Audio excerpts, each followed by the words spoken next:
In Western Hungary, participants are being judged on their speed and given points for style and the look of their finished grave mounds. All contestants have shovels, rakes, axes, and pickaxes to dig graves 2 feet by 7 inches wide, 6 feet 6 inches long, and 5 feet 3 inches deep. It's heavy, exhausting work, and the motivation? A cash prize, about $170, and a trophy, and according to one digger, the glory itself. There's a contest for everything. You just read my mind. I was just going to say that. All right, that's our time for now. Thanks for watching. We'll see you back here again tomorrow. News 5 starts right now. Right now at 5, here are the opening statements in the trial of a former priest accused of sexually assaulting a boy over 100 times. How a market in Wisconsin Dells is planning on helping hundreds of students throughout the school year. From the Channel3000.com Alert Center, this is News 3 Now at 5. Thanks for staying with News 3 Now. A death investigation is underway after a body was found near railroad tracks over the weekend in Dane County. The Dane County Sheriff's Office says deputies responded at 11:48 a.m. Saturday morning to a report of a body discovered near the tracks on Underdahl Road. Deputies say it was clear to detectives that the body had been there for an extended period of time. Deputies say a male was found, but it wasn't immediately clear if he was a juvenile or an adult. The Dane County Medical Examiner is conducting an autopsy, and anyone with information related to this case is asked to call the Dane County tip line. A retired Catholic priest faces a jury for the first time today after being accused of assaulting a teenage boy more than 100 times. Danica Lewis has the latest now from Jefferson County. Danica? Eric and Susan, William Nolan faces 6 felonies, all second-degree sexual assault of a child. The alleged assaults took place during and following Nolan's tenure at St. Joseph's in Fort Atkinson. Now, according to the criminal complaint, the victim was 13 years old when the assault started, and those continued until he was 17. The defense and prosecution both presented opening arguments to the jury today. The state claimed Father Nolan took advantage of the alleged victim, Jason, someone who struggled with his faith and his sexuality. The defense argues that Jason's stories to his friends, his family, and the police are consistently inconsistent. Nobody saw or heard a thing. You will not hear from one witness that'll say, I saw anything suspicious occur at all. As a Catholic child in a very strong Catholic family attending a private Catholic school, well, his confusion left him vulnerable, alone, and feeling like he was always living a lie. Father Bill, as he was known when he was a priest, has ties to churches across southern Wisconsin. At the time of his arrest, he was actually a retired priest in residence at Our Lady Queen of Peace in Madison. Now, the defense hinted at some of the witnesses we'll hear from along the course of this week in this trial, including the principal and teachers at St. Joe's, some people Jason confided in, as well as forensic tech analysts. The prosecution will call its first witness tomorrow morning. All right, Danica Lewis reporting. Danica, thank you. Sure. The Rock County Medical Examiner has identified the man killed during a crash involving a parked dump truck in Milton. Officials say 20-year-old Derek Garber of Milton was a passenger in the Chevy Cobalt that hit the parked dump truck. It happened around 3 o'clock yesterday morning on East High Street near the intersection with McEwen Lane. Police say the driver, 20-year-old Joseph Overbeek of Delavan, rear-ended the dump truck. The truck had been parked legally on the street's north side at the curb. Officers say neither Overbeek nor Garber were wearing their seatbelts. Overbeek received minor injuries from the crash and was arrested on charges of homicide by intoxicated use of a motor vehicle, operating after suspension causing death, and other traffic charges. Authorities have identified the man who was killed in a crash in Fitchburg last month. Dane County Medical Examiner's Office says 60-year-old Andrew Wanderski of Stoughton died August 28th, shortly after arriving at the hospital after a crash. Authorities say his motorcycle hit the side of a vehicle at the intersection of County Road M at McCoy Road. Wanderski died from injuries he suffered in that crash. Fitchburg police say the car involved was cited on suspicion of failing to yield the right-of-way while making a left turn, causing death. Police say the driver has been cooperating with that investigation. A man is facing multiple charges following a road rage incident in Madison. Police say a Monroe woman was driving home Friday when 19-year-old Isabel Hall climbed halfway out of a passenger car window, pointed a gun at her, and yelled at her. The woman said she called police. According to police, officers found and arrested Hall, who they say admitted to engaging in road rage behavior, but said the woman was tailgating and he denied pointing a gun at her. Hall is facing multiple charges, including disorderly conduct while armed. The attorney for Stephen Avery announces a $100,000 reward for the arrest and conviction of the, quote, real killer of Teresa Halbach. Attorney Kathleen Zellner said a concerned citizen is offering that six-figure reward. Avery and his nephew Brendan Dassey were convicted in the 2005 killing of Halbach. Both are serving life sentences. Halbach's remains were found in the Avery family's Manitowoc County salvage yard. Avery insists police framed him. Dassey has argued detectives coerced him into confessing that he helped Avery rape and kill Halbach. Let's get a check on the weather now. Meteorologist Chris Reese is on the weather patio. Chris? Yeah, things are fairly cloudy out here, which of course they've been cloudy all day long. That's as disturbances have come our direction. Temperature-wise, things are very much into the low 70s around here. We finally made it towards 70 degrees here in Madison. It's taken us all day to get here. This is our high so far. I'll be surprised if we're able to warm up much more at all going through the rest of today. In Janesville right now, 73, 70 over towards Platteville, and then 60s just towards the north. Black River Falls, Camp Douglas, and Wautoma, all at 63 right now. We've been watching some showers come by at times. I think we're getting ready to have a little shower move through the Madison area as we speak. Those are moving in from the south and west. They're quick moving, but as we go through the rest of the evening and into tonight, look for things to be pretty stormy, especially right around that midnight hour, and then perhaps some storms as we head into the first part of your Tuesday as well. On the bright side, tomorrow looks a lot warmer. We'll talk about that extended heat coming up this week in Maine weather. All right, thank you, Chris. Governor Tony Evers is ordering flags to half staff in honor of 9/11 this week. The governor says the order is out of respect for the nearly 3,000 lives lost on September 11th, 2001. Members of the governor's administration and staff will be participating in service events on September 11th as part of a statewide day of service and remembrance. Right now, fire departments all across Wisconsin have low roster numbers, and they're looking to hire firefighters and hoping to keep them around. But as Gabriella Becerra shares, that is not easy to do these days. Gabby? Nowadays, some people have to work multiple jobs to make ends meet, have families and other commitments that make it hard to find time to answer a call to go fight fires. That's what Baraboo Fire Chief Kevin Steve says. He has 34 firefighters on their roster right now, and only 4 of them work all day at the station. Others are part-time or volunteer, so they're called in from other jobs and commitments. Steve says the greatest need is for people who can respond to daytime calls because most have other jobs that are hard to leave. I don't think most people are in it for the long haul anymore just because of added time commitments. And that's what we saw earlier this summer, is that a couple of people just said, hey, I've got other things going on in my life. I don't have the time to dedicate, and that's perfectly understandable. The Fire Department has open houses to recruit potential firefighters, as well as a training program with high school juniors and seniors who will be completely trained by the time they graduate. The chief says this line of work isn't easy, so there is a lot of training involved and it's a huge time commitment. But he says it's incredibly rewarding when you're able to give back to the community. If anyone has any questions, they can stop by the station to learn more. All right, thank you, Gabriella. Training begins today for a very special canine officer in Lake Mills. Truman is a Dutch Shepherd named for the late Lake Mills fire captain Chris Truman, who was killed while assisting a motorist on the Beltline on New Year's Eve. Now, since his passing, the Lake Mills community has come together to raise funds for the dog, and Truman will assist with drug search and seizure and also help find missing persons. We had a very positive feedback. Our very first fundraiser at the Lake Mills Market was well over $7,000 of people coming in and donating to the cause. And so, you know, I think there's an overwhelming support for the program itself, but I think that by going with the name Truman, it really brought it home to everybody.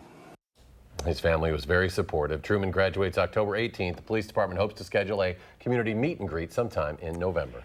Heading into this new school year, thousands of high schoolers in Wisconsin Dells will have access to healthy foods and snacks. And it's all provided for free. Rose Schmidt tells us about this community-wide effort. Rose? The Vine Street Market officially opens for this school year tomorrow, and most of the food comes from a grant through Second Harvest Food Bank. There's fresh produce, meat, dairy, plus some toiletries and school supplies.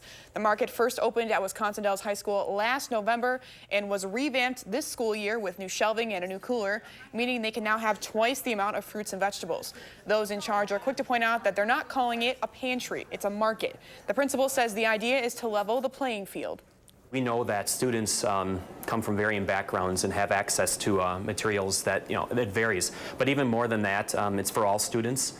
We also know that students over the course of the day, even if they do have access to food, don't necessarily take care of themselves in that way. The school also uses the market as a learning opportunity, teaching students about food waste and nutritional value that you can find on food labels. The market is completely run by volunteers, mostly retirees, and will be open 4 afternoons a week this school year. All right, Rose, thank you. Thank you, Rose.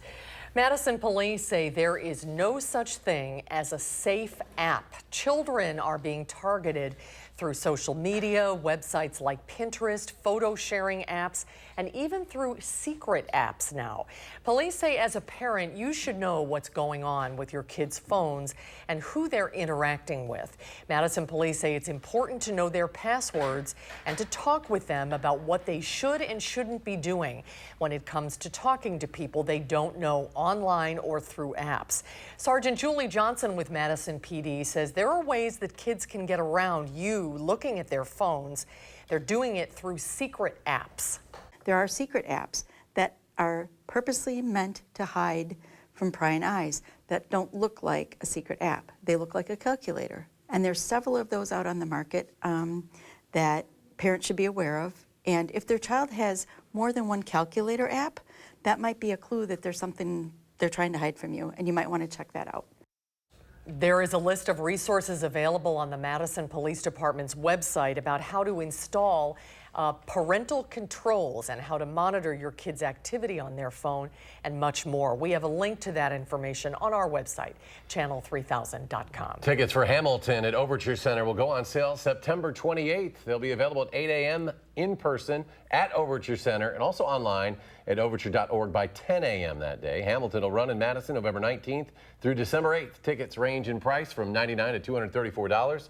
There will be a lottery for $10 seats for all performances. Details on that lottery will be announced a little closer to the show's arrival in Madison. Hamilton's the story of Alexander Hamilton, an immigrant from the West Indies who became George Washington's right-hand man during the Revolutionary War. The musical blends several different types of music, including hip-hop, jazz, blues, and R&B. More to come on News 3 Now at 5. Up next, the U.S. Coast Guard continuing to rescue crew members from a cargo ship that overturned. We'll have the latest. And then coming up tonight at 6, the annual Coats for Kids drive starts today. We'll share how your old winter gear can make a big difference. On Wall Street, the Dow starting the week with a 38-point gain, but the NASDAQ loses more than 15. S&P 500 lost less than a point. We'll be right back.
The president awards the Medal of Valor to first responders from both El Paso and Dayton for their bravery during the mass shootings that killed 31 people a month ago. Later, a bipartisan group of mayors from across the country met with White House officials to discuss ways to prevent mass shootings.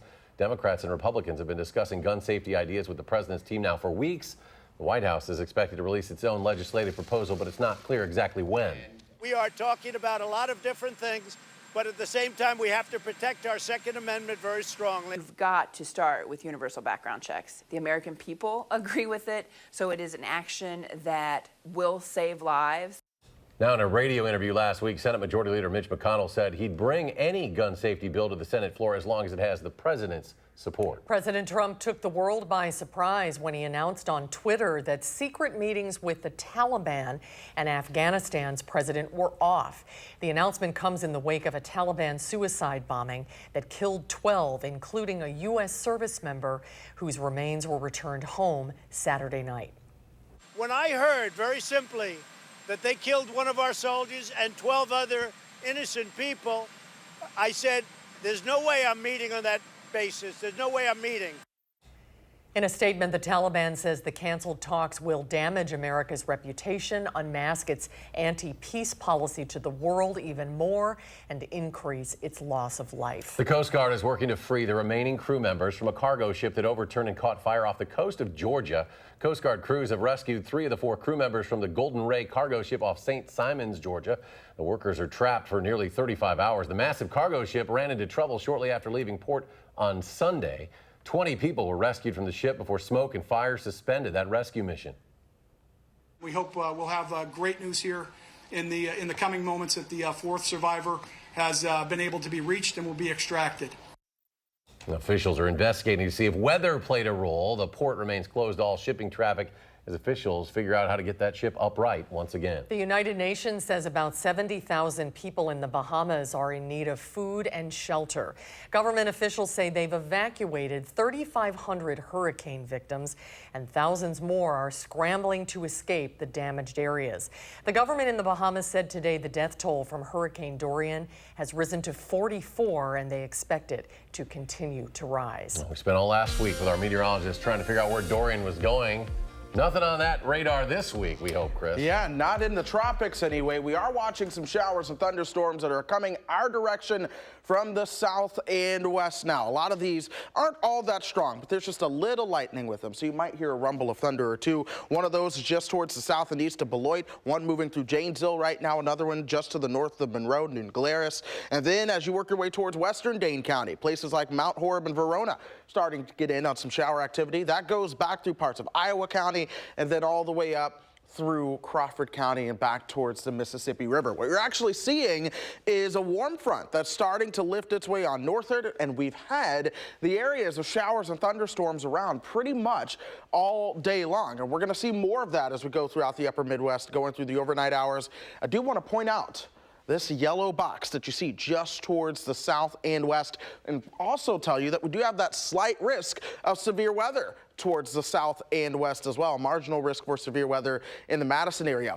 Friends, that yellow box is actually a tornado watch for parts of southern Minnesota and eastern Iowa. This is where the best chance to see the strong, severe thunderstorms will exist. We're watching that, though, because nonetheless, that does border us here in southern Wisconsin, so we're going to keep you guys up to date on what happens with that as we go through the rest of the afternoon and evening. The reason that tornado watch is mainly towards the south and west, that's actually where they've been able to see a little bit more sunshine today, and now we're starting to see some very strong thunderstorms that are developing in that greater area of instability. Here's visible cloud track once again. You see where things are a little bit darker. That's where the sunshine was because there was not as much cloud cover. Our cloud cover kept our atmosphere a little bit more stable, so we're not as concerned with the severe weather threat.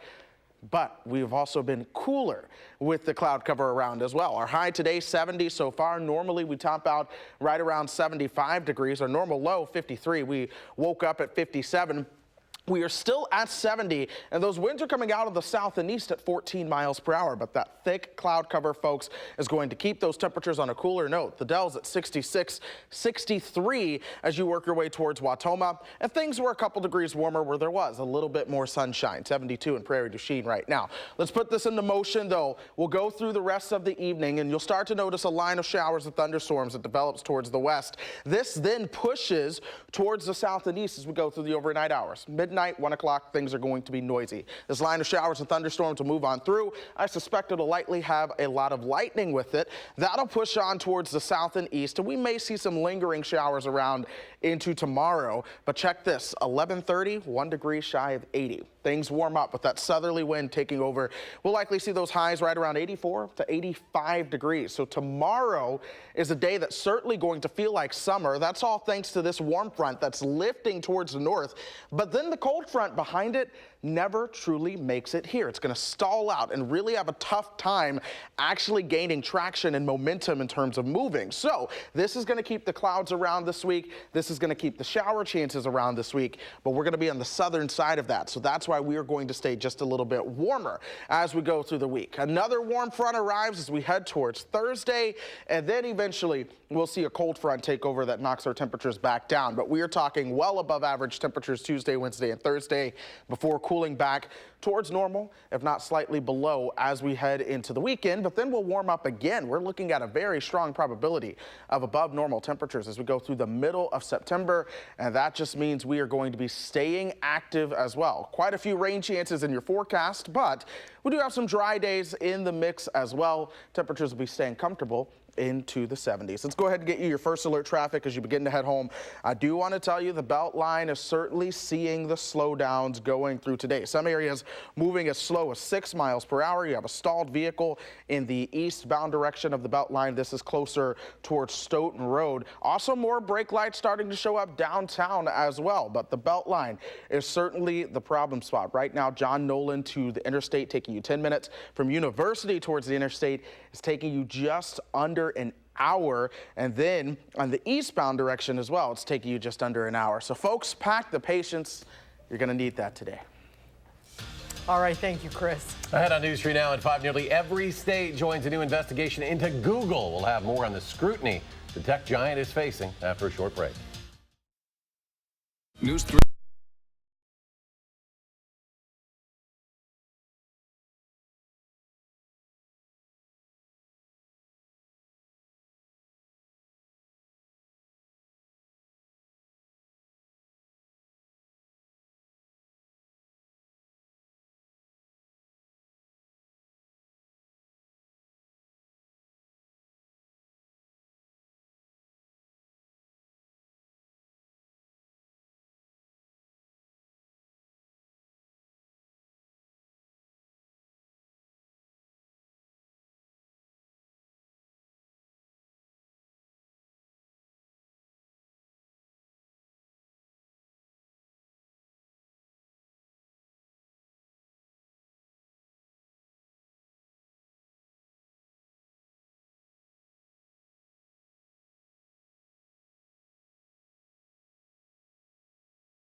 Welcome back. Are Google and Facebook too big? A number of states hope to answer that question, and they've opened 2 separate investigations. They suspect the tech giants are stifling competition and harming consumers. Hillary Lane explains. Google's advertising practices and dominance in online searches are under investigation by attorneys general in 48 states, as well as Washington, D.C. and Puerto Rico. The bipartisan group made the announcement in front of the Supreme Court. When there is no longer a free market or competition, this increases prices, even when something is marketed as free. There's concern the tech giant is behaving like a monopoly, stomping out or buying out rivals, and that it holds an oversized sway in the digital advertising market. The overwhelming number of query responses relate to Google, businesses, and or advertisers that pay for that slot. The attorneys general say small businesses with smaller advertising budgets lose out, and so do small states whose residents rely on products and services they find online. We like wide open spaces, and we like competition as well. Google officials say they expect the states will ask about similar investigations, both in the U.S. and internationally. Back in March, Europe fined Google $1.7 billion for forcing advertisers to only advertise with them. Facebook is also facing new scrutiny. On Friday, New York led 8 states and the District of Columbia to open up a similar antitrust investigation into the social media company. Both tech companies are already being investigated by the U.S. Justice Department. Both say they will work with state officials on their concerns. Hillary Lane, CBS News, New York. California and Alabama are the only states not participating in either investigation. A spokeswoman for California's Attorney General says the state is committed to fighting anti-competitive behavior. Stay with us. We'll have another check of your forecast in just a moment.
couple rain showers out there tonight. Yeah, we're going to be watching the shower and thunderstorm chances increase all night long. That's going to keep temperatures on a milder note, though. So our overnight lows are going to be right around 68. And then they may actually warm up a degree or two every night into tomorrow morning. So that chance of thunderstorms certainly sticks around. We'll see that into Wednesday as well. And then by the time we get you towards Friday night into Saturday, we'll start to see the weather become a little bit nicer for us into the weekend. But we'll watch Sunday night for a chance of storms as well. Early next week looks pretty good. All right. Chris, thanks for joining us for News 3 Now at 5. We're back in 30 minutes at 6. Stay tuned for the CBS Evening News.